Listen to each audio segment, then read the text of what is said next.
अस्सलाम वालेकुम नाज़रीन। प्रोग्राम लाइव लाइन सां करे तव्हांजो मेज़बान डॉक्टर वाहिद बशमौर हाज़िर आहे। नाज़रीन, तव्हांखे ख़बर अथनि प्रोग्राम में असां तव्हांखे मुख़्तलिफ़ बीमारियुनि जी ॼाणींदा आहियूं। मुख़्तलिफ़ डॉक्टर असां सां गॾु हूंदा आहिनि। 14 नवंबर ते सॼी दुनिया में वर्ल्ड डायबिटीज़ डे मल्हायो वेंदो आहे ऐं उन डे या हुन ॾींहुं मल्हाइण जा कहिड़ा फ़ाइदा आहिनि या उन सां छा फ़ाइदो थी सघे थो आम माण्हूअ खे। ऐं डायबिटीज़ या शुगर जी जेकॾहिं असां ॻाल्हि करियूं त सॼी दुनिया जो मर्ज़ आहे। असांजे मुल्क में वॾे तइदाद में शुगर जा या डायबिटीज़ जा मरीज़ मौजूदु आहिनि। त कोशिशि कंदासीं त वर्ल्ड कंहिं बीमारी जो वर्ल्ड ॾींहुं या डायबिटीज़ वर्ल्ड डे छो मल्हायो वेंदो आहे ऐं उनखे कीअं आम माण्हुनि ताईं पहुचबो, उन जे ज़रिए असां आम माण्हुनि ताईं कहिड़ी आगाही पहुचाए सघूं था, या जेका शुगर जी बीमारी आहे उनजे बचाव जा कहिड़ा तरीक़ा आहिनि, उनजे इलाज जा कहिड़ा तरीक़ा आहिनि ऐं उन बाबति बि तव्हांखे ॼाण ॾींदासीं। ऐं चवंदा आहिनि त शुगर जेकॾहिं हिकु दफ़ो थी वई त पोइ उहा ख़तमु न थींदी आहे, उनखे कंट्रोल करे सॼी ज़िंदगी हलाइणो पए थो। ऐं पर हिकिड़ी ॻाल्हि आहे त जेकॾहिं शुगर कंहिंखे थी वई त उहो फ़ौरन ईअं उनखे ख़बर न पवंदी जेसीं का टेस्ट न कराए।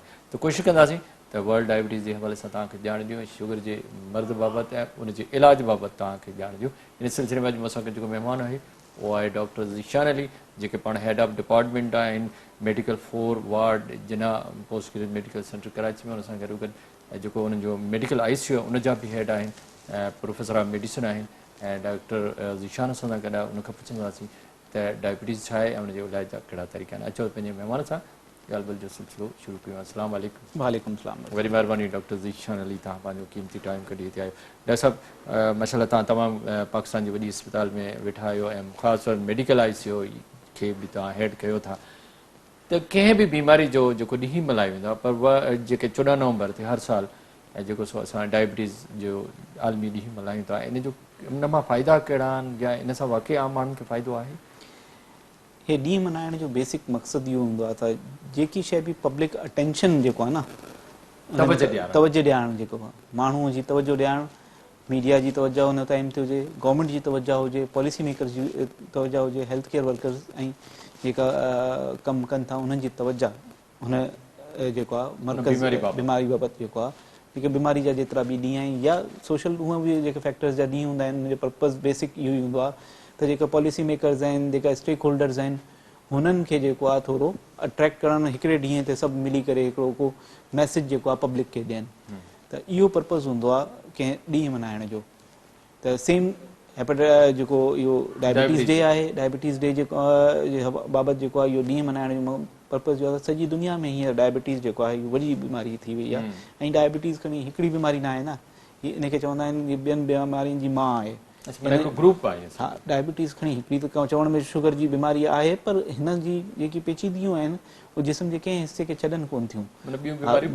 वार आहे, अखियूं आहिनि, हार्ट आहे, किडनी आहे, पैर आहिनि, नसूं आहिनि, असांजी ब्रेन आहे, every part of the body, हर हिसे ते जेको आहे इन जो असरु हूंदो आहे ऐं हर हिसे में जेको आहे इन जी का न का पेचीदगी हूंदी आहे। त इन करे इन बीमारी खे वधण जे करे सॼी दुनिया में जेको आहे माण्हू जी बीमारी ऐं इन जी बीमारी जी कॉम्प्लिकेशन जेकी आहे वधंदी पई वञे ऐं हेल्थ केयर कॉस्ट जेको आहे ओवरऑल वधंदी पई वञे, बिकॉज कॉम्प्लिकेटेड जेको डायबिटीज़ खे मैनेज करणु जेको आहे इहो इलाही ॾुखियो ऐं कॉस्टली कमु आहे। ॾाढो ॾुखियो कमु। हिन साल डायबिटीज़ जो स्लोगन छा आहे? असां वटि जेको स्लोगन इहो आहे त प्रिवेंशन जेको बेसिकली आहे त finding the patients and then diagnosing them, उनखे मैनेज करणु जेको आहे। पेशेंट खे ॻोल्हियो, उनखे डायग्नोज़ कयो, उनजो मैनेज कयो, माना इन मर्ज़ खे पीछो कयो, ईअं इन करे चओ। ॾाढो सुठो, ज़बरदस्त। त हिन में त कीअं तव्हां आम माण्हुनि ताईं कीअं इंफॉर्मेशन पहुचायो था हिन ॾींहं जी? हिन ॾींहं में जेको आहे असां पंहिंजे ॿारहं जेका चऊं था त जीअं असां वेठा आहियूं हीअं मीडिया में मीडिया टॉक जेकियूं आहिनि, अॼु this is part of that असांजी कैंपेन इंफॉर्मेशन पब्लिक खे ॾियण जे लाइ। बाक़ी डॉक्टर्स जे लाइ जीअं असां सेमिनार कयूं था, पब्लिक अवेयरनेस जा जेका सेमिनार कयूं था, इलाही माण्हू प्रेस कॉन्फ्रेंसिस ऐं प्रेस में जेको आहे प्रिंट ऐं इलेक्ट्रॉनिक मीडिया में जेको आहे उहो कनि था। चैनल जेका आहिनि पंहिंजे मैसेजिस हलाईंदा आहिनि, कॾहिं वॉक वग़ैरह ऑर्गेनाइज़ थींदी आहे पब्लिक अवेयरनेस जे लाइ, साइकिलिंग इवेंट वग़ैरह उहे हूंदा आहिनि। फिज़िकल एक्टिविटीज़ में जेको आहे उनखे जेको आहे अटैक कयो हूंदो आहे डायबिटीज़ जे हवाले सां सॼी दुनिया में, ऐं इहो रुॻो पाकिस्तान कोन्हे सॼी दुनिया में थियनि था। ऐं जिथे बि तव्हां हूंदव उते तव्हां ॾिसंदव हर मुल्क में जेको आहे डायबिटीज़ जी बाबति जेका मुख़्तलिफ़ क़िस्म जा प्रोग्राम थियनि था। अच्छा, डॉक्टरनि खे या पैरामेडिकल स्टाफ खे त कंहिं हद ताईं ॼाण हूंदी आहे त डायबिटीज़ छा आहे, पर जेको आम माण्हू तव्हां वटि ओपीडी में अचे थो या जेको अस्पताल में अचे थो उनखे बि का हेल्थ एजुकेशन ॾियण जी कोशिशि हिन ॾींहं ते कई वेंदी आहे? को अहिड़ा तरीक़ा आहिनि? असांजी कोशिशि पब्लिक अवेयरनेस जेको असां चऊं था इहो आम माण्हू खे जेको आहे उनजे लाइ असांजा डिफरेंट जेको माण्हू मुख़्तलिफ़ कमु कनि था। कुझु माण्हू स्कूलनि में वञी ॿारनि खे जेको आहे एजुकेट कनि था, कुझु माण्हू हॉस्पिटल में जेका पेशेंट अचनि था, जेका ॿियनि ओपीडीज़ में जेका अटेंडेंट अचनि था हुननि खे विहारे जेको आहे उन्हनि खे जेको आहे एजुकेट कनि था। या असां वटि बि जेके ओपीडी में माण्हू अचनि था उनखे पब्लिक अवेयरनेस जेको आहे टॉक असां त खणी सॼे साल ॾींदा आहियूं। जेके अटेंडेंट हूंदा आहिनि उन्हनि खे असांजो रेगुलर हिकिड़ो प्रोसेस आहे त डेली जेको आहे 15-20 मिनट जेका पेशेंट असां वटि अचनि था सुबुह सुबुह हुननि जे अटेंडेंट खे विहारे जेको आहे लाइफ स्टाइल मॉडिफिकेशन ऐं हेल्दी लाइफ स्टाइल ते जेको आहे हिकिड़ी public awareness talk it's part of our diabetes clinic जेको आहे डेकोरम। त इहो आहे। ऐं डायबिटीज़ डे जे हवाले सां ख़ासि तौर ते उन्हनि खे जेको आहे उन में टेस्ट वग़ैरह अरेंज कराईंदा आहियूं। जेका अटेंडेंट अचनि था उन्हनि खे बि इंकरेज कंदा आहियूं छो त हे साइलेंट किलर आहे, बीमारी ख़बर न पवंदी आहे। त पोइ असां माण्हुनि खे इंकरेज कंदा आहियूं त भाउ पंहिंजो साल में हिकिड़ो दफ़ा घटि में घटि तव्हां टेस्ट करायो। 40+ आहियो तव्हां, जेकॾहिं वज़न वधीक आहे, ब्लड प्रेशर आहे, स्मोकिंग आहे, जेके रिस्क फैक्टर्स आहिनि उन्हनि में, या फैमिली हिस्ट्री डायबिटीज़ जी आहे त उहे माण्हू सभु एटलीस्ट साल में हिकिड़ो दफ़ा पंहिंजो शुगर जो टेस्ट ज़रूरु कराइनि। त हे जॾहिं नॉर्मली पेशेंट अचनि था असां वटि कंहिं बि सिम्टम्स का नॉन स्पेसिफिक त असां डायग्नोस कयूं था। एवरेज जेकी डायबिटीज़ जी इलनेस हूंदी आहे 4-5 साल पहिरीं खां हूंदी आहे। जॾहिं सिम्टम असां ट्रैक कयूं था त 4-5 साल खां हलंदी आहे। त इहो असां चवंदा आहियूं जेका हाई रिस्क पेशेंट आहिनि साल में हिकिड़ो दफ़ा पंहिंजो शुगर जो टेस्ट कराए वठनि त जल्दी ख़बर पवंदी त असां पेचीदगी बचाए सघूं था। तव्हां सम्झो था असांजे मुल्क में शुगर जी बीमारी वधी रही आहे? शुगर जी बीमारी लास्ट 10 years में Pakistan from number 8 to number 4 थी वियो आहे। हाणे इन पासे अचो फैक्टर कहिड़ा आहिनि जेके इन बीमारी खे इंप्रूव था कनि? इलाही वधीक वधी रही आहे। फैक्टर्स जेका इनखे वधाइण में कंट्रीब्यूट कनि था, पहिरीं उहे डिस्कस कयूं, प्रिवेंशन ते कयूं था। फैक्टर जेका आहिनि हिकिड़ो असांजो हिकिड़ो बेसिक लाइफ स्टाइल आहे। असांजी लाइफ स्टाइल जेको आहे असांजो तर्ज़ ज़िंदगी जेको आहे शहरनि में जेकी आहे सॼी आबादी जेको आहे मरकूज़ थी वियो आहे। असां पंहिंजे सिंध जी ॻाल्हि कयूं था हाणे close to 30% of the total population जेकी सिंध जी आहे 30% जेको आहे सिंध जी सॼी पॉपुलेशन कराची में आहे। हाणे अर्बनाइज़ेशन जेकी आहे दिस इज़ वन फैक्टर। गॾु थी विया आहिनि, प्लैंड कोन्हे इहा शइ त उन में पार्क्स कोन्हे, वॉक करण जी जाइ कोन्हे, फिज़िकल एक्टिविटीज़ कोन्हे, स्पोर्ट्स जे लाइ का जाइ कोन्हे। त माण्हू जेको आहे फिज़िकल जॾहिं एक्टिव न हूंदा त हुननि में इहे बीमारी वधंदी। बाक़ी असांजी डाइट खाधा में छा फ़र्क़ु आहे? असांजो जेको कराची में ॾिसो हाणे असां कराची में सभिनी शहरनि में तफ़री छा आहे? तफ़री जे लाइ असां वटि का शइ कोन्हे सवाइ मानी खाइण जे। हलो था हुते होॾे मानी था हलो होटल मुख़्तलिफ़ क़िस्म जी जेके खाधा तफ़री इहा ई त खाधा आहिनि। होटलिंग माना टोटल तव्हांजी कैलोरी इंटेक इलाही वधी वेंदी आहे न। तव्हां होटल में मानी वञी खायो था, घर में खायो था, घर में पंहिंजे हिसाब किताब सां खाईंदो, होटल में उहो ऐं जेको आहे तव्हां वधीक ई खाईंदा आहियो न। ऐं उन में कैलोरिक इंटेक इलाही वधीक हूंदो आहे। त इहो असांजो जेको over energy dense food intake असां चऊं था जेको ग्लूकोज़ जेको आहे उहो जेको वधाईंदो आहे। असांजो मेटाबॉलिज़म असां जेको आहे उनखे स्विच कंदो आहे। खाधनि ते असांखे ख़्यालु रखणु घुरिजे। खाधनि ते आहे। बाक़ी असांजी जेकी ओवरऑल स्ट्रेस लेवल आहे लाइफ में पाकिस्तान में ख़ासि जेकी परेशानी टेंशन, जल्दी कमु करणु, टारगेट्स मीट करणु, इहो जेको लाइफ स्टाइल असांजो कैपिटलिज़म में थी वियो आहे जल्दी वारो जेको आहे न। त जेतिरो लाइफ स्टाइल कंफर्टेबल ऐं ईज़ आउट हूंदो ओतिरो घटि चांसिस आहिनि स्ट्रेस लेवल वधण जे करे। हार्मोन वधनि था या हार्मोन घटनि था? इंटरनल बॉडी केमिस्ट्री चेंज थिए थी। हुन में डायबिटीज़ प्रो डायबिटोजेनिक जेको हार्मोन्स आहिनि उन्हनि जी वधंदी आहे। बॉडी में जेको आहे स्ट्रेस लेवल जॾहिं बि वधंदो आहे एपिनेफ्रिन और एपिनेफ्रिन कॉर्टिसोल हे सभु हार्मोन वधनि था जंहिंजे करे जेको आहे शुगर्स जेकी आहे ओवरऑल एलिवेटेड रहे थी। That is one factor. जो स्ट्रेस लेवल जेको आहे असांजी नेशनल लेवल ते जेको आहे we are at high stress level. सॼी दुनिया में जिथे बि स्ट्रेस आहे उते इहो थी स्ट्रेस आहे। जिथे बि कंफर्टेबल हूंदी इन करे ई जेको आहे रूरल एरियाज़ में रिलेटिवली घटि अथसि। जेको अर्बन एरियाज़ में जेकी डायबिटीज़ आहे कम जो बोझ वधीक आहे, कम जो हुते वधीक परेशानी आहे। अच्छा इहो थियो। इन खां अलावा नशे जो को फैक्टर आहे? नशे जो फैक्टर जनरली हेल्थ ते ख़राबु आहे, पर जेको उन में सिगरेट विगरेट जेकी आहे उनजा असां जेके ब्लड सर्कुलेशन वग़ैरह घटि थिए थी उहो पंहिंजी जाइ ते। बाक़ी जेका नशा आहिनि उन्हनि जो डायरेक्ट कोरिलेशन डायबिटीज़ सां कोन्हे। हेपेटाइटिस सी जो आहे जेको अगेन हेपेटाइटिस सी पाण पंहिंजे पाकिस्तान में वधीक केसिस आहिनि ॿियनि मुल्कनि खां, त हुन सां जेको आहे थोरो वधण जा आहे। बाक़ी फैटी लिवर आहे। फैटी लिवर अगेन लिवर जी वॾी बीमारी आहे, हुन में डायबिटीज़ सां डायरेक्ट लिंक आहे हुनजो। त these are the factors basic. मिठो वधीक खाइण सां शुगर थींदी आहे, इहा ॻाल्हि सही आहे? मिठो खाइण सां कैलोरिक इंटेक वधंदो आहे, मिठो हाई कैलोरी इंटेक आहे। मिठो खाइण सां जेको आहे कंहिंखे शुगर न थींदी आहे, मिठो खाइण सां शुगर वधंदी आहे। अच्छा, पोइ शुगर थियण जो छा त जेको इंसुलिन नथी ठहे या इंसुलिन प्रॉपर नथी पहुचे? बेसिकली जेको डायबिटीज़ हूंदी आहे हुनजो डिफेक्ट जेको आहे उहो इंसुलिन जेकी रिक्वायरमेंट आहे उहा मीट नथी थिए, या त ठहंदी कोन्हे, पैंक्रियास में ठहे नथी, पैंक्रियास में जेकी आहे बॉडी जी रिक्वायरमेंट जे हिसाब सां नथी ठहे, या त कम घटि थी ठहे या जेकी ठहे थी उहा इफेक्टिव कोन्हे, जेकी इंसुलिन रेजिस्टेंस हूंदी या एब्सोल्यूट इंसुलिन डेफिशिएंसी। थोरो ॿुधायो, इहो हिकिड़ो सुवाल आहे त भई ठहे छो नथी या रेजिस्टेंस छो थो थिए, उनजा रीज़न्स कहिड़ा? रीज़न्स उनजा एग्ज़ैक्ट रीज़न डायबिटीज़ जी ख़बर हुजे त शायदि डायबिटीज़ जी सिंगल इलाज अची वञे हा, त इहो that is one thing. There are multifactorial ऐं जेनेटिक फैक्टर्स बि आहिनि, प्रोजेनेटिक फैक्टर्स बि आहिनि, पर बेसिक शइ इहा हूंदी आहे कि या त इंसुलिन हूंदी आहे ऐं इफेक्टिव न हूंदी आहे, या जेतिरी रिक्वायरमेंट आहे ओतिरी हूंदी ई न आहे। त इहो आहे त या त सेल्स जेका डैमेज थी आहे उहा ऑटोम्यून थी वियो, या हुन में वायरल इंफेक्शन थी विया, या फैट जे करे जेको आहे हुन में लोकल इंसुलिन। लबलबे जूं बीमारियूं बि इन जो सबबु थींदियूं? लबलबो जेको असां पैंक्रियास जेको इंग्लिश में चऊं था, लबलबो हितां इंसुलिन ठहे थी। हाणे लबलबे जी जेकी बीमारी हूंदी, इंसुलिन ठाहिण वारा सेल लबलबे में बि आहिनि, हुते ई हूंदा आहिनि न, पोइ डैमेज थी सघनि था, ऐं लबलबे जी हर बीमारी में जेको आहे डायबिटीज़ थी सघे थी। अच्छा, पैदाशी जेका बीमारी हूंदी आहे इंसुलिन जी, माना पैदाशी लबलबे में इहे सेल न हूंदा आहिनि तॾहिं थींदी आहे?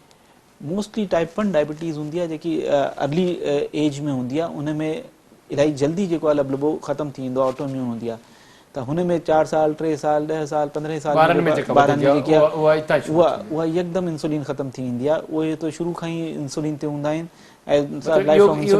पैदाशी नुक्स चई सघूं था? पैदाइशी इन करे छो नथा चई सघूं, छो त इन में हुन टाइम ते at the time of berth त न हूंदी आहे न इहा डेफिशिएंसी। बाक़ी त जेनेटिक फैक्टर्स जेका हूंदा उहो त पंहिंजी जाइ ते हूंदा, जेके एट रिस्क कंदा, पर कुझु सालनि खां पोइ मैनिफेस्ट थींदी आहे। अच्छा, बाक़ी जेका टाइप 2 आहे उहा वॾी उमिरि में या कंहिं रीज़न जे करे, कंहिं फैक्टर जे करे बाद में अची सघे थी? हा, उहे बि कुझु साल पहिरीं ताईं असां इहो ई चवंदा त 30 साल खां पहिरीं न हूंदी आहे, पर हाणे त 15 साल 20 सालनि जे एज में बि असांखे टाइप 2 डायबिटीज़ जेकी हूंदी आहे उहा मिलंदी आहे, जेकी इंसुलिन रेजिस्टेंस। डायग्नोज कीअं कजे जॾहिं त इहा अहिड़ी साइलेंट किलर आहे जेकॾहिं कंहिंखे आहे त ख़बर ई न पवंदी आहे, इहा कीअं डायग्नोज थींदी आहे? छा क्लिनिकली या उन माण्हू खे का तकलीफ़ हूंदी मरीज़ खे? तकलीफ़ खणी थी सघे थी, पर हाई रिस्क माण्हू खे असां चवंदा आहियूं त तकलीफ़ हुजे न, मां हाई रिस्क आहियां, उनजे लाइ न डॉक्टर न, इन जे लाइ जेको आहे तव्हांजा पब्लिक जेका फोरम्स आहिनि माण्हुनि जे लाइ, आम माण्हू जी ॻाल्हि जे लाइ एट रिस्क ऑफ डायबिटीज़ जी जेकी मुख़्तलिफ़ एप्स आहिनि, असांजे मुख़्तलिफ़ इदारा आहिनि, उन्हनि ठाही अथसि, उहे अख़बारनि में जीअं डायबिटीज़ डे ते जेको आहे प्रिंट मीडिया ते अचे थो त बाबा इहे रिस्क फैक्टर्स आहिनि, जेकॾहिं आहे त तव्हां पंहिंजो टेस्ट करायो। हुन में हिकिड़ो मरीज़ त हाणे जेकॾहिं डायबिटीज़ जो अचे थो, उनखे शुगर आहे पर का बि उनखे तकलीफ़ कोन्हे, त पोइ तव्हां टेस्ट कराइणो पवंदो। कीअं डायग्नोज कंदो? टेस्ट, ब्लड शुगर टेस्ट, तव्हां शुगर चेक कराईंदो। शुगर टेस्ट कराइण जे 2-3 तरीक़ा आहिनि। हिकिड़ो त मानी खां पोइ जेकी शुगर रैंडम शुगर चवंदा आहिनि उहे असां कंदा आहियूं, फास्टिंग शुगर हूंदी आहे उहे कंदा आहियूं, या 3 महीननि जी फास्टिंग केतिरी हुजे, रैंडम केतिरी हुजे? जेकी नॉर्मल माण्हू जी फास्टिंग लेस देन 100 हूंदी, 100 खां घटि हुजे फास्टिंग हुजे त नॉर्मल आहे। 100 खां 125 ताईं जेको आहे असां बॉर्डर लाइन चऊं था या प्री डायबिटीज़ हुनखे चऊं था। 125 खां मथे थी वई, माना 126 या हुन खां मथे फास्टिंग में त शुगर में शामिल आहे। बाक़ी रैंडम शुगर ईअं ई नॉर्मल माण्हुनि जी जेकी आहे 140 खां घटि हूंदी आहे, पर 200 खां मथे हली वई त असां चऊं था डायबिटीज़ थी वई, विच में आहे त असां प्री डायबिटीज़ वारो लेबल कंदा आहियूं हुनखे। अच्छा, ऐं उनखां पोइ 3 महीननि जी एवरेज शुगर हूंदी आहे हिकिड़ी शइ, उहा HbA1c जेको असां चवंदा आहियूं, हिकिड़ो टेस्ट आहे, हिन में असां चवंदा आहियूं 5.5 खां घटि हुजे, 5.7 खां घटि हुजे त इहा नॉर्मल हूंदी आहे, पर 6.5 खां मथे हली वई आहे त डेफिनेट डायबिटीज़ जी। हुन में विच में हिकिड़ो फिगर हूंदी आहे जेकी ग्रे ज़ोन हूंदी आहे, प्री डायबिटीज़ हूंदी आहे, हिकिड़ी नॉर्मल हूंदी आहे, पोइ हिकिड़ी वरी डायबिटीज़ हूंदी आहे। त इहे टे जेके प्री डायबिटीज़ में को मरीज़ तव्हां वटि अचे थो, छा उनखे तव्हां डायबिटीज़ खां बचाए सघो था? लाइफ स्टाइल मॉडिफिकेशन जेको आहे न, परहेज़ ऐं एक्सरसाइज़ न, मतिलबु अहिड़ो आहे तरीक़ो तव्हां डेफिनेटिव इन जो हाणे एविडेंस आहे त जेकॾहिं पंहिंजी लाइफ स्टाइल बहितर करे थो, हेल्दी लिविंग करे थो, खाइण पीअण में परहेज़ करे थो, एक्सरसाइज़ वग़ैरह रेगुलर करे थो, त शायदि कंप्लीटली असां बचाए न सघूं, प्रोलॉन्ग करे सघूं, जेकी शइ 2 सालनि खां 3 सालनि खां पोइ अचणी आहे थी सघे थो 10 सालनि खां पोइ अचे। अच्छा, इहो रोके सघे थो, असां रोके सघूं था प्रोग्रेशन जेकी आहे बीमारी जी। कुझु माण्हू खे जेकॾहिं हेल्दी लाइफ स्टाइल कनि था, परहेज़ कनि था, वॉक कनि था, एक्सरसाइज़ वग़ैरह कनि था, रेगुलर स्मोकिंग वग़ैरह क्विट कनि था पंहिंजी, त उहे थी सघे थो for rest of the life they can avoid the उनखे डायबिटीज पोइ शुगर न थींदी, शुगर न दवा खाइण खां बग़ैर। दवा सां बचे सघंदा उहो। अच्छा, छा तव्हां हुन में एक्सरसाइज लाज़मी आहे? डायबिटीज़ मैनेजमेंट जेकी आहे न हा। हुन में न असां मां ईअं पुछां थो, हा। हिन प्री डायबिटीज़ में एक्सरसाइज लाज़मी आहे? मैनेजमेंट ते अचूं था। डायबिटीज़ उही मैनेजमेंट उही हूंदी न। प्री डायबिटीज़ में ॿ शयूं अचनि थियूं, टी शइ कोन थी अचे डायबिटीज़ जी मैनेजमेंट। इन करे मां कॉन्टेक्स्ट में ॻाल्हि कयां थो। डायबिटीज़ मैनेजमेंट बेसिकली टे शयूं आहिनि ऐं टी पंहिंजी जाइ ते इम्पोर्टेंट। अच्छा, हर कंहिंजी पंहिंजी अहमियत, हर कंहिंजी। रुगो दवा ते डिपेंड न आहे करणो। दवा त हिकिड़ो पार्ट आहे, हिकिड़ो पार्ट आहे, सही आहे, ठीकु आहे, जेको असां ग़लती कंदा हा। आहियूं। पोइ डॉक्टर साहब दवा वठी बसि हाणे मुंहिंजी मर्ज़ी आहे। तव्हां अक्सर ईअं मरीज़ कंदा आहिनि, डॉक्टर साहब तव्हां वटि बि ईंदा हूंदा त बसि मूं डॉक्टर साहब दवा वरिती, पोइ गोरियुनि जी सूरत में इंसुलिन जी, हाणे मां जेको वणे सो खावां, जीअं वणे तीअं लाइफ स्टाइल गुज़ारियां, त इन सां उन दवा जो असरु घटी थो वञे? दवा मेडिकल फील्ड में का टेस्टेड ई कोन्हे विदाउट एक्सरसाइज एंड डाइट। अच्छा, मतलब हो पार्ट दवा ज़रूरी जो आहे। असर त उन ईंदो ई कोन्हे जेसीं ताईं जेको जैसे आहे हो ॿ डाइट हिसाब एंड ई एक्सरसाइज। तव्हांखे मुंहिंजा complete पेशेंट करणा। जेको मूंखे चवनि था डॉक्टर साहब असां परहेज़ नथा करे सघूं, मां उन्हनि खे पर्चो वठी दवा कटे छॾींदो आहियां। मां दवा जी ज़रूरत कोन्हे, हरूभरू पैसा ज़ाया न कयो। अच्छा, एतिरो एॾो उन्हनि जो सुठो असरु देयर आहे? Is no role of medication. जेका पेशेंट जेको आहे, मां जेको ॻाल्हि शुरू कई न, बेसिकली टे कंपोनेंट आहिनि न। हा, ठीकु आहे। हाणे हिकिड़ी गाॾी आहे, हुनजे 4 पहिया लॻा पिया आहिनि न, हिकिड़ो पहियो कढंदासीं गाॾी हलंदी त कोन्हे न। हलंदी कोन्हे, पोइ उन लाइ मसइला डायबिटीज़ जे इहे 3 पहिया अथव, इन टिनी खे गॾु टिनी खे पंहिंजे सां गॾु हलाइणो अथसि। हिकिड़ो कढंदा त कमु कोन हलंदो। अच्छा, त टई शयूं असांखे जेको आहे न हुनखे कंट्रोल करणियूं आहिनि। हुन में जेकी हिकिड़ी शइ अच्छा, हुनजी हिकिड़ो परहेज़ आहे। मरीज़ जॾहिं तव्हां वटि आयो, उन जी डायग्नोस थियो डायबिटीज़ आहे, तव्हां हुनखे लाइफ स्टाइल ते रखियो या गोरियुनि ते रखियो या इंसुलिन ते रखियो, त वरी कॾहिं घणनि अरसे खां पोइ टेस्ट कराए पंहिंजी शुगर? डेली कराए? जेको अक्सर माण्हू चवंदा डेली करायूं, हफ़्ते खां पोइ करायूं, महीने खां पोइ करायूं या न करायूं? वेरिएबल आहे। Self blood glucose monitoring patient to patient vary करे थी। तव्हांजो डॉक्टर त न वधीक सिर्फ़ु शुगर टेस्ट करायूं? शुगर टेस्ट सर इनखे असां सेल्फ ब्लड ग्लूकोज शुगर घर ते जेकी टेस्ट हा, कराइण, असां इहो न चवंदा आहियूं तव्हां लेबोरेटरी वञी टेस्ट करायो जेको डायग्नोस पेशेंट पर आहे। डेली बि कराए सघिजे थी? डेली बि पेशेंट टू पेशेंट वेरी करे थी, केतिरी ख़राबु आहे, केतिरी जल्दी असांखे सही करणी आहे। ठीकु आहे। जेकी कंट्रोल हूंदा आहिनि पेशेंट, उन ते रखूं था, जंहिंजी कंट्रोल शुगर आहे, उनखे असांजो घटि में घटि 4 दफ़ा त तव्हां कयो। ओके, घटि में घटि 4 दफ़ा, पोइ बि कयो जेकॾहिं कंट्रोल आहे। पर जेकॾहिं कंट्रोल न हूंदी आहे त फ्रीक्वेंसी वधी सघे थी, ॾींहं में 4 दफ़ा बि थी सघे थी, ॾींहं में 6 दफ़ा बि थी सघे थी। त पेशेंट टू पेशेंट ऐं हुनजी ओवरऑल कॉम्प्लिकेशन केतिरी आहे, केतिरी हुनजी असांखे जल्दी आहे हुनजी शुगर नॉर्मलाइज़ करण जी, इहो डॉक्टर जो डिसीजन हूंदो आहे। त फ्रीक्वेंसी जेको असां चवंदा आहियूं, जेकी फ्रीक्वेंसी ऑफ शुगर मॉनिटरिंग केतिरी हुजे, उहो पेशेंट जी कॉम्प्लिकेशन्स जे हिसाब सां डिसाइड करे थो। पर स्टेबल स्टेट में शुगर आहे, नॉर्मल थी हले, पेशेंट खाइण पीअण बि सही हले थो, HbA1c बि नॉर्मल थी अचे, हुननि खे बि असां चवंदा आहियूं तव्हां हफ़्ते में घटि 4 दफ़ा घर ते शुगर ज़रूरु चेक कंदा कयो, रेंडमली, केॾी महिल बि, कॾहिं फास्टिंग कई, कॾहिं मानी खां पोइ कई, so that they have a log त शुगर कंहिं पासे थी वञे। छो त मैनी टाइम इलाही दफ़ा ईअं थियो पेशेंट जी 4 दफ़ा 6 दफ़ा शुगर सही आई, उन खां पोइ साल हुन चेक ई कोन कई। जॾहिं साल खां पोइ चेक कई त पहिरीं 6 हुई HbA1c, पोइ वरी 10 अची वई। हाणे इहो कमु न थिए, रेगुलर हिकिड़े स्टडी स्टेट में मेंटेन थिए, हिकिड़ी शइ ते लेवल ते मेंटेन रहे, उनजे लाइ घर ते शुगर चेक करणु ज़रूरी आहे। उहो ज़रूरी आहे। अच्छा, शुगर जो टेस्ट करणु ज़रूरी आहे, त तव्हां उनखे चेक कंदा रहो त वधे थी या घटे थी या नॉर्मल रहे थी उन ॻाल्हि में। ऐं इन तरफ़ अचूं था त जेकॾहिं असां उहो नथो टेस्ट कराए, महीनो जेको लगातार नथो करे, रुगो दवा थो खाए, त छा इहा हिन लाइ ख़राबु आहे उन मरीज़ लाइ? जनरली मुंहिंजी एडवाइस ईअं हूंदी आहे, जेकॾहिं टेस्ट नथा कराए सघो त don't get the medications, there is no point. Sugar कॾहिं बि कंट्रोल न हूंदी हुनजी, वेरी अनलाइकली। दवा त खाए थो न, तव्हांजे चवण जो मुताबिक़ लाइफ लॉन्ग ॾिसो, इहो सवाल मां इन करे पुछियो त कुझु माण्हू ॿाहिराड़ी में, ॻोठनि में, वाणनि बस्तियुनि में रहनि था, उहो फौरन टेस्ट नथा करे सघनि, या इहे ग्लोमीटर जेके आहिनि, जेके असां सेल्फ, उहो बि उनखे जी ॼाण न हूंदी आहे, त उहो चवंदा ठीकु आहे महीने खां पोइ कराईंदासीं। त अहिड़नि माण्हुनि खे कीअं सहूलियत ॾींदो तव्हां? इहे इलाही घटि माण्हू आहिनि, ठीकु आहे, जंहिंजी वाक़ई का मजबूरी जे करे नथा कराए सघनि। अॼुकल्ह असांजा अनपढ़ जेका ड्राइवर ऐं जेका मासियूं आहिनि न, उहे बि मोबाइल न, I don't take this argument. मां जेकी ॻाल्हि कयां थो न, जेके अनपढ़ जेका असांजा ड्राइवर मासियूं आहिनि, उहे बि मोबाइल यूज़ करणु सुञाणनि था। त इहा शइ त हाणे ख़तमु थी वई आहे। टेक्निकल कोन्हे, हिन में का अहिड़ी शइ कोन्हे जेकी टेक्निकल हुजे। I don't take this argument any of the time. त जेको माण्हू करणु चाहे थो उहे करे थो। हाणे मां पंहिंजे ड्राइवर जी ॻाल्हि कयां, महीने खां पोइ टेस्ट कराए थो त उहो उन लाइ फ़ाइदेमंद आहे, तव्हांजो चवण इहो आहे? मतिलबु फ़ाइदेमंद वारी ॻाल्हि कोन्हे, महीने में बि कराए थो, न कराइण खां त फ़ाइदेमंद हूंदो उन खां खणी, इहो चवणु सही बि कोन हूंदो। पर जेकॾहिं तव्हांजो मतिलबु ज़्यादा फ़ाइदेमंद आहे त डेली या हफ़्ते में हिकु दफ़ो ज़रूरु करे ठीकु आहे ॾाढो सुठो डॉक्टर साहिबु तव्हां सां ॻाल्हियुनि जो सिलसिलो जारी आहे अञा इन ते वधीक डिस्कस कयूं पर वक़्तु थियो नंढो वक़्तु जो नाज़रीन वठंदा हिकिड़ो नंढो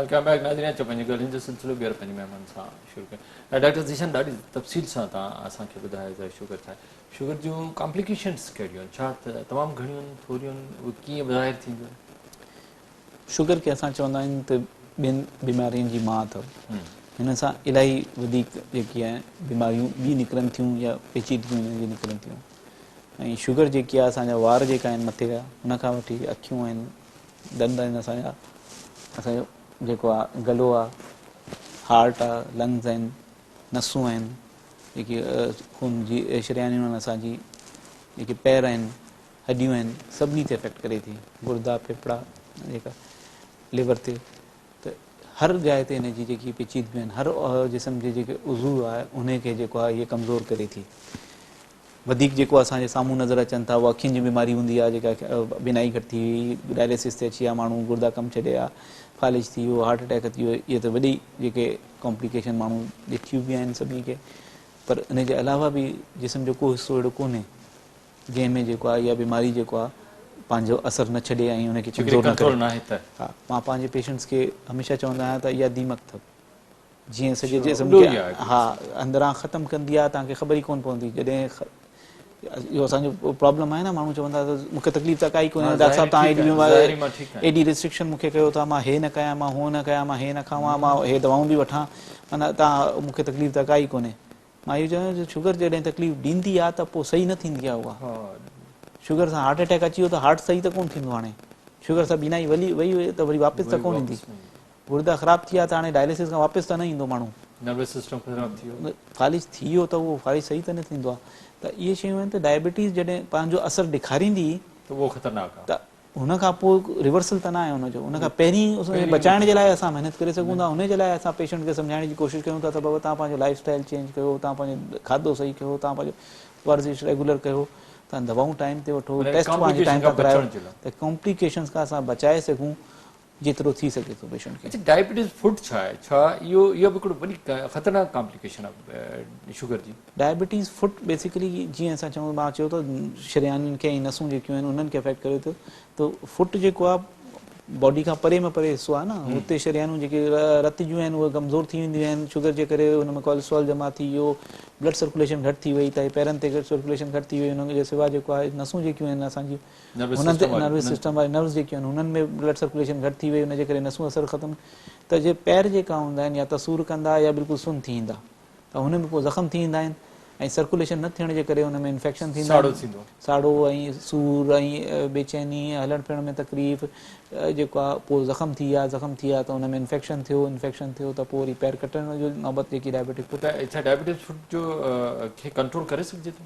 diabetes control is the main part शुरू खां ई असां डायबिटीज़ अक्सर डायबिटीज़ फुड जेके थींदो आहे उनखे तव्हां पेर कटे छॾींदा आहियो अक्सर त न आहे जेके कॉम्प्लिकेटेड आहे त जान बचाइण जे लाइ करिणो थो पए छो त उहो इन्फेक्शन सही न थींदो आहे डायबिटिक पेशेंट जेकॾहिं हुनमें इन्फेक्शन बोन में हली वियो आहे ऐं हुनजी सर्कुलेशन सही न आहे ब्लड सर्कुलेशन त उहो दवा पुॼंदी न आहे होसीं ताईं ऐं जेको आहे उहो इन्फेक्शन वधंदो रहंदो आहे त जानलेवा थी सघे थो इन करे पैर कटणो थो पए पर उहे नौबत ताईं पहुता छो आहिनि मां अचां थो नौबत ते छो पहुतो जेकॾहिं पेर में को ज़ख़्म थिए थो त इहा ख़तरनाक हली करे ॾाढी ख़तरनाक थी सघंदी शुगर खे कंट्रोल रखणी ज़रूरी आहे सभिनी खां इम्पोर्टेंट पार्ट इहो ई आहे त जॾहिं डायबिटीज़ आहे त हुनखे कंट्रोल रखो त हे पेचीदगियूं असां प्रिवेंट करे सघूं ऐं हिन जी बि जेके अल्सर थी वियो आहे जेको ज़ख़्म थी वियो आहे पैर ते हुनजी जेकी हीलिंग आहे या हुनजे ज़ख़्म भरण जी जेकी कैपेसिटी आहे उहो डायबिटीज़ कंट्रोल सां डायरेक्टली लिंक्ड आहे जेतिरो तव्हां डायबिटीज़ जल्दी कंट्रोल कंदा जल्दी न त हील न थींदो अच्छा असां टे तरीक़ा आहिनि तव्हां वटि ट्रीटमेंट जा लाइफ स्टाइल एक्सरसाइज़ परहेज़ ऐं आख़िर में दवाऊं पर मां चवां थो मां थोरो पहिरीं प्रिवेंशन ते अचां त शुगर खां बचाव जा तरीक़ा कहिड़ा त कंहिंखे थिए ई न शुगर जे बचाव जी जीअं असां फैक्टर्स पाण शुरू में डिस्कस कया न जेके कंट्रीब्यूट कनि था शुगर वधण जे लाइ जेके हुननि खे असां घटि कयूं त असां शुगर जी जेकी आहे प्रोग्रेस खे घटि करे सघूं था पंहिंजो खाधो हेल्दी कयूं पंहिंजी लाइफ स्टाइल जेको आहे ईज़ आउट कयूं त हुन स्ट्रेस लेवल घटि में घटि हुजे, फिज़िकल एक्टिविटी वधायूं। ॿारनि खां शुरू खां जेको आहे असां इहो अॼुकल्ह जेको आहे स्क्रीन टाइम थी वियो आहे, ॿार सॼो ॾींहुं जेको आहे टैब ते ऐं मोबाइल ते ऐं जेको आहे टीवी ते लॻा पिया आहिनि। कोविड जे करे इहो प्रॉब्लम इलाही वधियो आहे, त असां फिज़िकल एक्टिविटी में उन्हनि खे करियूं। जेतिरी वधीक फिज़िकल एक्टिविटी हूंदी ओतिरी घटि जेकी आहे डायबिटीज़ प्रिवेंशन सॼो लाइफ स्टाइल आहे, प्रिवेंशन जे लाइ दवा न आहे। दवाऊं कुझु आहिनि जेकी अप्रूव्ड आहिनि, प्रिवेंशन प्री डायबिटीज़ स्टेज में कुझु दवाऊं आहिनि जेके असरु कनि थियूं, पर by and large national level ते जेकॾहिं जेको असां ॻाल्हायूं था। हिकिड़ो सुवाल आहे त छा जंहिंखे ब्लड प्रेशर आहे उनखे शुगर ज़रूरत थींदी या जंहिंखे शुगर आहे उनखे ब्लड प्रेशर ज़रूरत थी, इहे तक़रीबन गॾु गॾु हुजनि मरीज़नि सां ॿई हूंदियूं गॾु आहिनि, इहा पक न हूंदी आहे, अहिड़ी का डायरेक्ट रिलेशनशिप ईअं न आहे। पर डायबिटिक पेशेंट्स में जेको आहे तक़रीबन हर 4 माण्हू जेका हूंदा डायबिटिक उनखे ब्लड प्रेशर हूंदो ई हूंदो। ब्लड प्रेशर जा जेकॾहिं असां 10 माण्हू ॾिसूं था त 5-6 खे जेको आहे डायबिटीज़ बि निकिरंदी। हे गॾु आहिनि त सही भाउ भेण, पर डायरेक्ट इहो कोन्हे त ब्लड प्रेशर वधण जे करे शुगर वधंदी आहे, शुगर वधण जे करे त ख़ैर ब्लड प्रेशर जो इफेक्ट आहे ब्लड वेसल्स ते, पर ब्लड प्रेशर जो डायरेक्ट अहिड़ो इफेक्ट जेको आहे डायबिटीज़ ते कोन्हे। पर ब्लड प्रेशर जे मरीज़नि खे सभिनी खे तक़रीबन डायबिटीज़ शुगर जे करे हार्ट अटैक थी सघे थो, गुर्दा फेल थी सघनि था, हार्ट अटैक अचणु, गुर्दा फेल थियणु, गुर्दनि में प्रोटीन लीक थियणु, जेको आहे झाग वारो जेको इहो सभु कॉम्प्लिकेशंस आहिनि। नोन जेको न्यूरोपैथी जेकी आहे। अच्छा अचूं था हाणे ट्रीटमेंट ते, त ट्रीटमेंट जा 3 स्टेप्स आहिनि, लाइफ स्टाइल, परहेज़ या पोइ वरी दवाऊं। इहे कहिड़ा आहिनि, कीअं इनखे मेंटेन करियूं जंहिं ते तव्हां बार बार ज़ोर ॾेई रहिया आहियो? बेसिकली जेकी मैनेजमेंट या इलाज जेको चऊं था न, चऊं था त इहे 3 शयूं हूंदियूं आहिनि। हिकिड़ो त तव्हांखे परहेज़ करिणो आहे, मिठी शयूं घटि करणियूं आहिनि, पर रुगो मिठी शयूं न आहे घटि करणियूं, टोटल खाधो बि घटि करिणो आहे। अच्छा, माण्हू चवनि था त मिठी शयूं नथा खायूं, पर 4 मानियूं खाए था छॾनि या चांवर प्लेट भरे जेको आहे 2 टे खाए था छॾनि। त टोटल असांखे कैलोरिक इंटेक, टोटल फूड जेको आहे असांजो पोर्शन जेको आहे उहो बि असांखे घटि करिणो आहे। ऐं हुन में जेका आहिनि ख़ासि तौर ते जेकी मिठी शयूं आहिनि उनखे घटि करिणो आहे। जेको जूसिस, कोल्ड ड्रिंक, आइसक्रीम अहिड़ी शयूं आहिनि उन्हनि खे सफ़ा बंदि करिणो आहे। चांवर रोटी असांखे घटि करिणो आहे। असां वरी स्टेपल नेशन आहियूं न, असांखे रोटी मानी जेकी आहे ऐं चांवर जेका आहिनि असांखे सिवा असांखे वणे ई कोन थो, मानी छा आहे, पर घटि रखो, पर उनखे घटि करिणो पए थो। जेको आहे हुनखे घटि करे फिज़िकल जेको आहे इहे बेकरी आइटम नमकीन हुजनि या मिठा हुजनि सभु असांखे पंहिंजी डाइट मां कढणा हूंदा आहिनि। फिज़ी ड्रिंक्स वग़ैरह जेकी शइ उनखे डाइट मां कढणो पवंदो। अच्छा, लाइफ स्टाइल में तव्हांजी मुराद छा आहे? ऐं life style basically exercise and diet, इनखे मिलाए असां लफ़्ज़ इस्तेमालु डाइट तव्हां ॿुधायो। हाणे एक्सरसाइज़ जेकी आहे, हाणे हिकिड़ो कंपोनेंट त इनजी आहे डाइट कंट्रोल, माना खाधे खे कंट्रोल में रखो, खाधे खे कंट्रोल में रखणो आहे। ॿी शइ आहे इनजी जेकी उहा आहे फिज़िकल एक्टिविटी, एक्सरसाइज़, हलण फिरण। उनमें घटि में घटि लेवल जेकी आहे उहा 30 मिनट जेको आहे तव्हां ब्रिस्क वॉक कयो, माना 30 मिनट वॉक कयो डेली। अच्छा, 30 मिनट वॉक करण जो मतिलबु आहे त एतिरी स्पीड हुजे त 3 किलोमीटर त तव्हां वॉक कयो। दिस इज़ वॉट जेको आहे स्पीड शुड बी, 2 खां 3 किलोमीटर तव्हांजी वॉक हुजे। त इहा जेकी आहे मिनिमम आहे। हिन खां वधीक जेतिरी हूंदी ओतिरी बहितर आहे। जेतिरी फिज़िकल एक्टिविटी तव्हां कंदो, इहो न आहे त 30 मिनट करे छॾी त पोइ कलाक जेको कंदो हुनखां अञा वधीक फ़ाइदो आहे, पर 30 मिनट घटि में घटि इहो एज़ अ मेडिसिन जेको आहे ज़रूरी आहे। हिन जे सवाइ जेका दवा जो मुफ़्त में थो मिले न, जेकी शइ मुफ़्त में मिलंदी आहे हुनजी क़दुरु कोन्हे न, हिनखे असां बोझ था सम्झूं, हालांकि फ़ाइदेमंद आहे। अच्छा, जेको माण्हू रेगुलर एक्सरसाइज़ करे थो, कॾहिं उनखां बदपरहेज़गी थी वञे त पोइ उनखे नुक़सानु घटि थींदो? ॾिसो, रिप्लेसमेंट न हूंदी आहे, पर डेफिनेटली जेकी आहे दवा जी ज़रूरत उनखे घटि हूंदी आहे। अच्छा, ठीकु आहे, इहे फ़ाइदा आहिनि। त कॾहिं कॾहिं इतफ़ाक़ सां थी वई त कुझु कवर थी वेंदी आहे बॉडी में, एतिरी जेकी आहे गुंजाइश रहंदी आहे। जेको एक्सरसाइज़ सुठी कंदो आहे उहो खणी कॾहिं डाइट जी थी वई या जेकी दवा, पर इहे न आहे त तव्हां गुलाब जामुन खाईंदा पोइ चवंदा 2 गोरियूं खाए छॾियां हिकिड़ी जी जाइ ते डॉक्टर साहब। पर मतिलबु इहा त जेको रेगुलर एक्सरसाइज़ पाबंदी सां करे थो, उन मूंखे जेकॾहिं का ग़लती थी वञे त उनखे एतिरो नुक़सानु न थींदो, इहो ई चऊं। इंसुलिन सेंसिटिविटी छो त एक्सरसाइज़ सां इलाही वधी ईंदी आहे न बॉडी जी, त अवेलेबल थोरी बि इंसुलिन हूंदी आहे उनजी इफेक्टिवनेस वधी ईंदी आहे, वधी वेंदी आहे। हाणे ॿुधायो त जेको ड्रग्स जो ट्रीटमेंट आहे उहो कहिड़ो आहे, कहिड़ा तरीक़ा आहिनि तव्हां वटि? दवाऊं, डायबिटीज़ 2 जो मरीज़ तव्हां डायग्नोज़ करे छॾियो, लाइफ स्टाइल बि न तव्हां ॿुधाए छॾियो, एक्सरसाइज़ बि ॿुधाए छॾियो, पर दवा बि ॾियणी आहे, हाणे छा कंदो? दवाऊं डिफरेंट अवेलेबल आहिनि। माना हिन फोरम ते असां न न स्पेसिफिक ट्रीटमेंट असां वटि जेको आम माण्हू दवाऊं जेके ॿ शयूं आहिनि ज़िशान मगर एक्सरसाइज़ तव्हां ॿुधाए तव्हां खाधा ॿुधाए इन्हनि ॾे असांजा मरीज़ तवजो नथा ॾियनि पर दवा गोरीअ ते वधीक तवजो था ॾियनि इन करे इन खे मां डिस्करेज कंदो आहियां मां इहो ई चवंदो आहियां त जेकी शइ मुफ़्त वारी आहे ऐं जेकी शइ everybody can afford in this country almost तव्हां ॿुधाए छॾियो उहा जेकी डाइट एंड एक्सरसाइज़ आहे इन ते पैसो कोन्हे माण्हू असां वटि अचनि था असां जिना अस्पताल में आहियूं त असां वटि जो इलाज जो जेको आहे ख़र्चु कोन्हे माना परहेज़ करण में वॉक करण में त ख़र्चु नथो लॻे न इहो त बचंदो आहे अच्छा हाणे ट्रीटमेंट थिए थो coming to the treatment oral and IV ॿई जेके सबक्यू जेके आहिनि जेके इंजेक्शन जेका आहिनि उहे ॿई असांजा अवेलेबल आहिनि हिकिड़ो इंजेक्शन्स आहिनि बाक़ी गोरियूं आहिनि मुख़्तलिफ़ तरह जी गोरियूं आहिनि ज़ाहिर आहे मुख़्तलिफ़ ग्रुप्स जूं आहिनि उनखे मुख़्तलिफ़ कॉम्बिनेशन में असां यूज़ करे सघूं था इहो डॉक्टर जेको तव्हांजो हूंदो उनखे ख़बर हूंदी तव्हांजे लाइ कहिड़ी बहितर आहे उहो बहितर तव्हांखे ॿुधाईंदो इंजेक्शन बि इलाजु आहे अॼुकल्ह शुरू में इंजेक्शन हणण सां कुझु माण्हू जी डायबिटीज़ इलाही सुठी कंट्रोल थी वेंदी आहे अच्छा दवाऊं केतिरो अरसो खाइणु घुरिजनि उनखे मतिलबु छा आहे जेके ड्रग्स जी सूरत में तव्हां दवाऊं ॾियो त हिकिड़ी गोरी सुबुह खाओ हिकिड़ी शाम खाओ इन्हनि जूं के कॉम्प्लिकेशन्स आहिनि इहे केसि ताईं खाइणु घुरिजनि इहा बि कॉमन मिथ आहे माण्हू चवनि था बाबा दवाउनि जी कॉम्प्लिकेशन या दवा जेकी आहे आदी कंदी असांखे शुगर ॾिसो सदाईं रहणी आहे उनखे सदाईं कंट्रोल करणो आहे 5 साल बि खाइणो आहे 10 साल मां माण्हू खे इहो चवंदा जीअं तव्हां इहो चश्मो पातो आहे इहो ज़िंदगी भर पाइणो आहे असांजी अखि कमज़ोर थी वई न तव्हां चश्मो पातो आहे तव्हां कॾहिं डॉक्टर खां पुछो डॉक्टर साहब घणा ॾींहं इस्तेमालु कयां चश्मो नेवर आस्क्ड दैट त माना शुगर उहे दवाऊं खाइणियूं आहिनि छा इन्हनि दवाउनि जे बावजूद बि कॾहिं कॾहिं शुगर अनकंट्रोल थी वेंदी आहे शुगर प्रोग्रेसिव डिज़ीज़ आहे जीअं असांजी उमिरि वधंदी आहे हा ऐं जिस्म कमज़ोर थींदो आहे शुगर ताक़तवर थींदी आहे अच्छा वधंदी आहे भले माण्हू दवा खाए परहेज़ करे इहा बीमारी पंहिंजे टाइम सां वधंदी वधंदी जेतिरो वधीक तव्हां हिनखे शुरू खां कंट्रोल रखंदा ओतिरो घटि इहो वक़्त सां वधंदी जेतिरो शुरू में हिनखे छॾे ॾींदा ओतिरो वधीक तव्हांखे वक़्त सां परेशान कंदी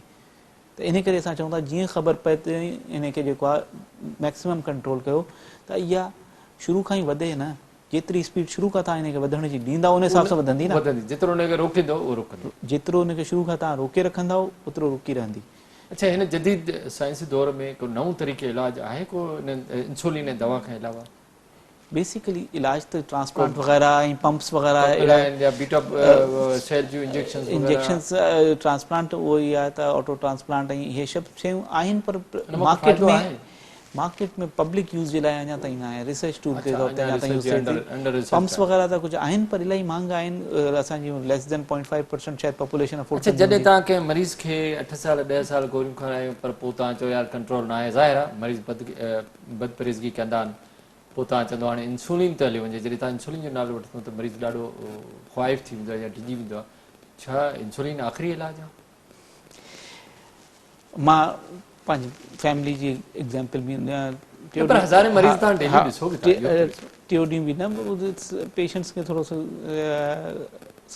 सवलाई सां सम्झ में अचे थी मां माण्हू खे इहो ई चवंदो आहियां त इंसुलिन आख़िरी इलाजु न आहे इलाही माण्हू अहिड़ा आहिनि जेका 20-25-30 साल खां जेको आहे इंसुलिन इस्तेमालु कनि था पिया इहो डॉक्टर जी जेकी डिसीजन आहे त कॾहिं इंसुलिन शुरू करणी आहे कुझु पेशेंट खे मां पंहिंजी जेको आहे फर्स्ट डे ते उन्हनि खे एडवाइस कंदो आहियां तव्हां इंसुलिन शुरू कयो अच्छा ईअं थी सघे थो पॉसिबल आहे ओके इहो डॉक्टर जो डिसीजन आहे त what is the best option it is one of the treatment option it is not the last treatment option आख़िरी इलाज कोन्हे हा बेसिक प्रॉब्लम इहो ई आहे त इंसुलिन जी जेकी रिक्वायरमेंट आहे उहा फुलफिल न पई थिए असांजी बॉडी में त पोइ जेको आहे डायबिटीज़ थिए थी न एक्स्ट्रा इंसुलिन असां ॾेई छॾियूं त उहो माण्हू खे मां इहो चवां हथ में धकु लॻंदो आहे त असां छा कंदा आहियूं पटी ॿधंदा आहियूं त हथु जेको आहे सिधो रखंदा आहियूं इस्तेमालु न कंदा आहियूं न इहो थोरी आहे त मां पेपर में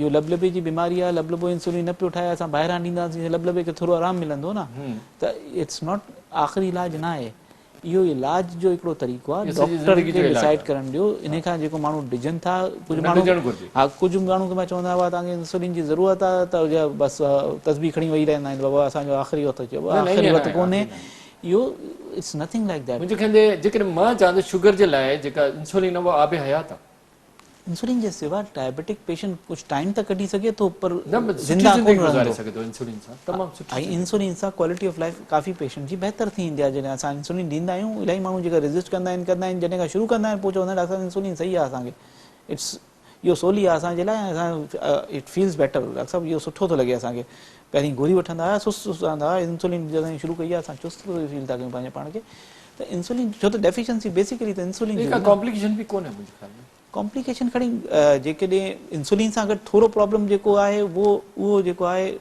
हाइपोग्लाइसीमिया जो आहे न पर अॼुकल्ह जेकी नई इंसुलिन्स आहिनि उन में इहो हाइपोग्लाइसीमिया या शुगर घटि थियण जी जेको डपु आहे उहो बि घटि थी वियो आहे उहो बि अक्सर औकात कुझु डॉक्टर्स जल्दबाज़ी में ऐं कुझु पेशेंट लिकाइण जे करे जेको आहे न प्रॉब्लम थींदी आहे वधीक जेकी इंसुलिन सां हाइपोग्लाइसीमिया मरीज़ ॿुधाईंदो न आहे त मां जेको आहे बदपरीज़ी कंदो आहियां डॉक्टर ॾिसंदो आहे यार तुंहिंजी शुगर त वधियल आहे मां इंसुलिन वधायां थो अरे बदपरीज़ी हिकिड़े ॾींहुं जंहिं ॾींहुं न कई उन बदपरीज़ी उन ॾींहुं किरी पवंदी आहे शुगर हिकदमि हुनजी पोइ वरी चवंदा यार इंसुलिन सां त शुगर किरी थी पए इंसुलिन सां कोन थी किरे तव्हां डॉक्टर साहिब खे ॿुधायो कोन्हे तव्हां बदपरीज़ी था कयो मेंटेन रखण जे लाइ इहो ई मां चवंदा पेशेंट खे टे शयूं गॾु न हूंदियूं इलाजु सही थींदो ई कोन्हे इहो न आहे त इंसुलिन शुरू कई आहे त हाणे गुलाब जामुन खाईंदासीं मिठाई खाईंदासीं जूस पीअंदासीं एक्सरसाइज़ न कंदासीं त पोइ शुगर सही हूंदी हाणे त इंसुलिन शुरू करे छॾी आहे इंसुलिन हिकिड़ो ई पार्ट आहे ऐं हिन में ॿ पार्ट ॿिया बि शामिल आहिनि न हिकिड़ो हिसो जेको इंसुलिन जो आहे ॿ हिसा ॿिया बि त आहिनि न उनखे तव्हां पूरो न कंदा त पोइ इलाजु त कोन थींदो ऐं हुनखे कवर करण जी कोशिशि कंदा इंसुलिन सां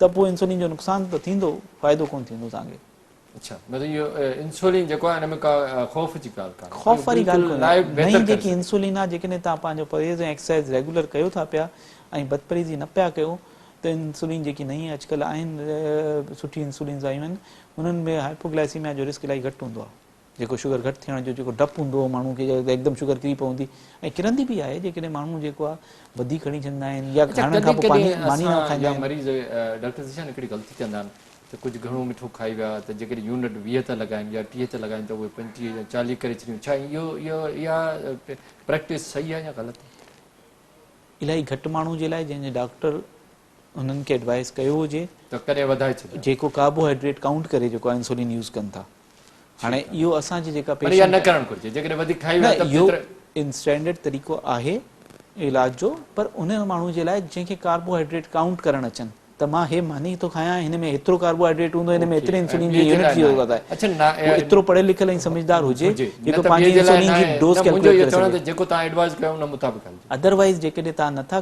कार्बोहाइड्रेट काउंट नथा करे सघो पंहिंजे जेको आहे मील में त पोइ डॉक्टर जे हिसाब सां ऐं उन में इहो आहे त तव्हां डेली जी मानी जो जेको हिसाब किताब आहे उन हिसाब सां ई रखो इहो न आहे त अॼु शइ वणी आहे अॼु हिकिड़ी जा 2 मानी खाई छॾियूं इहो थोरो मुश्किल प्रोसेस आहे माना तव्हां सम्झो डॉक्टर जेका एडवाइस कयो उहा बहितर आहे अच्छा कॾहिं नागो करणु नुक़सानदेह आहे डेफिनेटली डेली जी ज़रूरत आहे तव्हांजी कॾहिं इंसुलिन विसरी वई कॾहिं नागो थी वियो त उन सां बि नुक़सानु थी सघे थो माना शुगर वधंदी न शुगर वधे पर वरी ॿिए ॾींहुं शुरू करे सघो ॾाढो सुठो डॉक्टर साहब मैसेज छा हूंदो पैगाम छा हूंदो तव्हांजो डायबिटीज़ बर्डे जे हवाले सां तव्हां तमामु जामा ऐं सुठी असांखे मालूमात असांजे नाज़रीन खे मैसेज छा हूंदो पंहिंजे माण्हुनि जे लाइ मैसेज मुंहिंजो पब्लिक जे लाइ ऐं गवर्नमेंट जे लाइ इहो आहे त डायबिटीज़ जेकी आहे हिकिड़ी लाइफ स्टाइल डिज़ीज़ आहे असां पंहिंजी लाइफ स्टाइल खे हेल्दी करण जी कोशिशि कयूं त असांजी जेकी अवाम आहे उहे डायबिटिक थिए न इहो प्रिवेंशन जेको आहे असांजी हेल्थ केयर कॉस्ट घटि कंदी छो त डायबिटीज़ असां हाणे टर्शी केयर सेंटर में वेठा आहियूं हिकिड़े डायबिटिक पेशेंट खे मैनेज करण ते जेको ख़र्चो गवर्नमेंट करे थी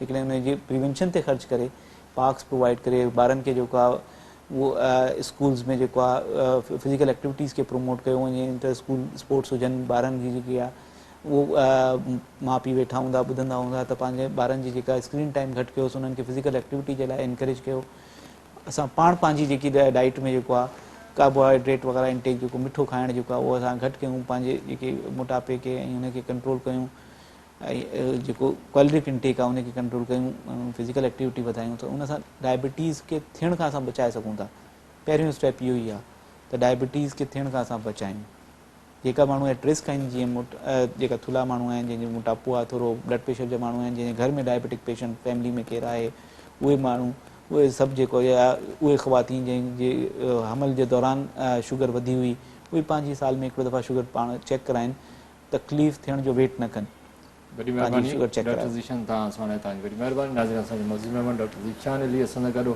ऐं डायबिटीज़ ऐं शुगर जे बारे में ॾाढी जामा असांखे नॉलेज बि ॾिनई मैसेज बि सुठो ॾिनई त पंहिंजी शुगर खे कंट्रोल रखो एक्सरसाइज़ कयो परहेज़ करियो जेकॾहिं का शुगर आहे त पंहिंजे डॉक्टर सां मशवरो कयो ऐं डॉक्टर साहिब जिन ॻाल्हियुनि ते असां अमल कयो त असां बहितर ऐं सुठी ज़िंदगी गुज़ारे सघंदा इन ते प्रोग्राम लाइव लाइन जो वक़्तु पूरो थियो पंहिंजे मेज़बान डॉक्टर वाहिद बशमोर खे इजाज़त ॾींदा अल्लाह हाफ़िज़